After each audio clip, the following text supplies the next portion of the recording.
வாழ்க, தமிழர்கள் வாழ்க வளமுடன். ஹஜ் விதிமுறைகளை மீறி 3 எகிப்தியர்களை மெக்காவுக்கு அழைத்துச் சென்ற சவுதி நபர் கைது.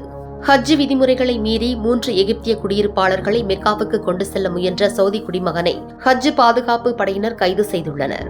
அந்த சவுதி நபர் ஹஜ் அனுமதி பெறாத 3 எகிப்தியர்களை பாதுகாப்பு சோதனை சாவடிகளை தவிர்த்து பள்ளத்தாக்கு வழியாக மெக்கா நகருக்குள் அழைத்துச் செல்ல முயன்றபோது கைது செய்யப்பட்டதாக தெரிவிக்கப்பட்டுள்ளது. மேலும் கைது செய்யப்பட்ட 4 எதிராக சட்ட நடவடிக்கைகள் எடுக்கப்பட்டுள்ளதாக அதிகாரிகள் தெரிவித்துள்ளனர். மேலும் ஹஜ் விதிமுறைகள் மற்றும் பாதுகாப்பு அறிவுறுத்தல்களை அனைவரும் கடைபிடிக்க வேண்டும் என பொது பாதுகாப்புத்துறை வலியுறுத்தியுள்ளது. அதேபோல் விதிமுறை மீறல்கள் குறித்து மெக்கா, மதீனா, ரியாத் மற்றும் கிழக்கு மாகாணங்களில் இருப்பவர்கள் 911 என்ற எண்ணிலும், நாட்டின் பிற பகுதிகளில் இருப்பவர்கள் 999 என்ற எண்ணிலும் தகவல் வழங்குமாறு கேட்டுக் கொள்ளப்பட்டுள்ளது.